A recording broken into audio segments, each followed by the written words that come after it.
तो चलिए सीधे मुद्दे पर आते हैं और देखते हैं कि सैमसंग के आने वाले गैलेक्सी S26 अल्ट्रा को लेकर क्या-क्या अफवाहें चल रही हैं और उनके क्या मायने हैं। कई सालों से स्मार्टफोन की दुनिया में इनोवेशन का मतलब था बस बड़े बड़े नंबर, ज्यादा मेगापिक्सल, ज्यादा रैम, है ना। लेकिन S26 अल्ट्रा को लेकर जो खबरें आ रही हैं वो कुछ और ही इशारा कर रही हैं। बड़े नंबरों का पीछा करने के बजाय ऐसा लग रहा है कि सैमसंग इस बार उन छोटी-छोटी लेकिन परेशान करने वाली दिक्कतों को ठीक करने पर ज्यादा ध्यान दे रहा है, जो हम रोज झेलते हैं। तो आज हम क्या-क्या देखने वाले हैं? सबसे पहले सैमसंग की सोच में आए बदलाव को समझेंगे, फिर देखेंगे कि रोजमर्रा की दिक्कतों के लिए क्या हार्डवेयर सॉल्यूशन आ रहे हैं, कैमरे में क्या बड़ा सुधार होने वाला है, एआई कैसे हमारी जिंदगी को आसान बनाएगा और आखिर में सारे डिवाइस मिलकर कैसे एक साथ काम करेंगे। तो चलिए शुरू करते हैं पहले सेक्शन से। यहाँ बात सिर्फ ज्यादा की नहीं बल्कि बेहतर की हो रही है। फरवरी 2026 में जब ये फोन आएगा तो उम्मीद है कि ये सिर्फ स्पेसिफिकेशंस का ढेर नहीं होगा बल्कि एक बेहतर एक्सपीरियंस लेकर आएगा। अब बात करते हैं हार्डवेयर की, वो चीजें जिन्हें हम असल में महसूस कर सकते हैं। देखते हैं कि ये फोन हमारी रोज की सबसे आम परेशानियों को कैसे दूर करने वाला है। सबसे पहली और शायद सबसे बड़ी परेशानी चार्जिंग स्पीड। सालों से हम 45 वॉट पर अटके हुए हैं, लेकिन अब अफवाहें कह रही हैं कि सैमसंग आखिरकार 60 वॉट या उससे भी ज्यादा की स्पीड देने वाला है। तो 60 वॉट का असल जिंदगी में क्या मतलब हुआ? इसका सीधा सा मतलब है कि फोन को बस लगभग 30 मिनट के लिए प्लग इन करना होगा और वो 0 से 80% तक चार्ज हो जाएगा। सोचिए कितना समय बचेगा। अब चार्जर से घंटों चिपके रहने की कोई जरूरत नहीं। और सिर्फ वायर्ड चार्जिंग ही नहीं, S26 सीरीज शायद सैमसंग का पहला फ्लैगशिप होगा जिसमें QI2 वायरलेस चार्जिंग का सपोर्ट होगा। ये बिल्कुल एप्पल के मैगसेफ जैसा है, मतलब इसमें बिल्ट इन मैग्नेट होते हैं। तो इसके फायदे क्या हैं? पहला तो ये कि फोन चार्जर पर एकदम सही जगह पर चिपक जाएगा, तो रात में फिसलने का डर खत्म। और दूसरा, इससे मैग्नेटिक वॉलेट या दूसरे एक्सेसरीज लगाने का एक नया रास्ता खुल जाएगा। डिजाइन की बात करें तो यहाँ भी एक जरूरी सुधार की खबर है। कई लोगों को लगता था कि फोन के कोने बहुत नुकीले हैं, तो अब अफवाह है कि सैमसंग कोनों को थोड़ा और गोल करने वाला है, जिससे फोन को पकड़ना पहले से ज्यादा आरामदायक हो जाएगा। और हाँ, सॉफ्टवेयर में भी एक छोटा लेकिन काम का बदलाव है।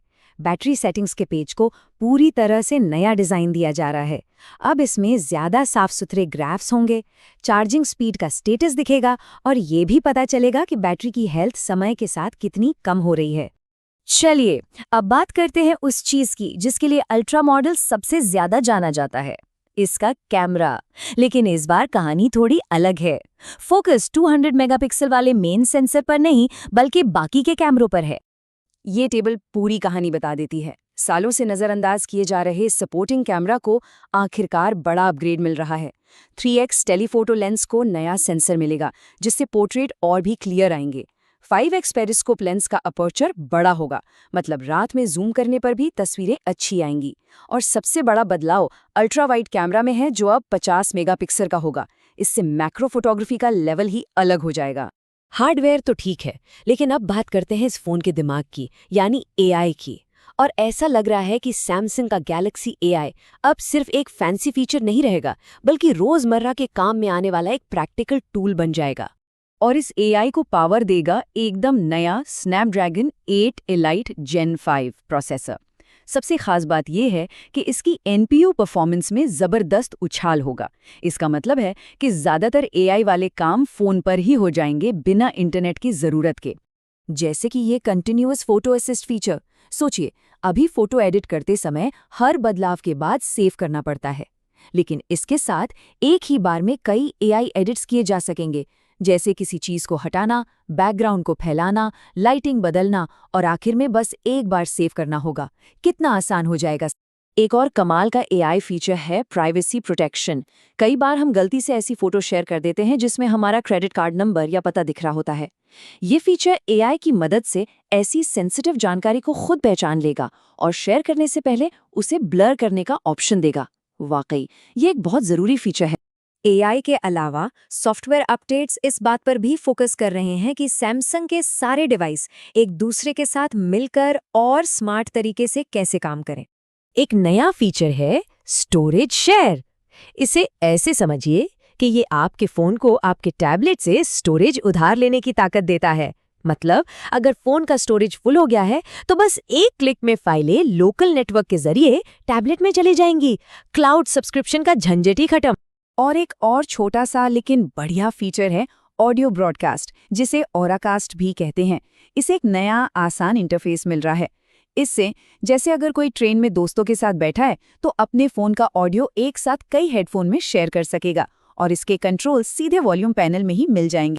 तो एक नज़र में देखें तो ये हैं वो सारे बड़े अपग्रेड्स जिनकी अफवाहें चल रही हैं। एक पावरफुल नया प्रोसेसर, एक बैलेंस्ड कैमरा सिस्टम, बहुत तेज वायर्ड और वायरलेस चार्जिंग और बिल्कुल नया सॉफ्टवेयर।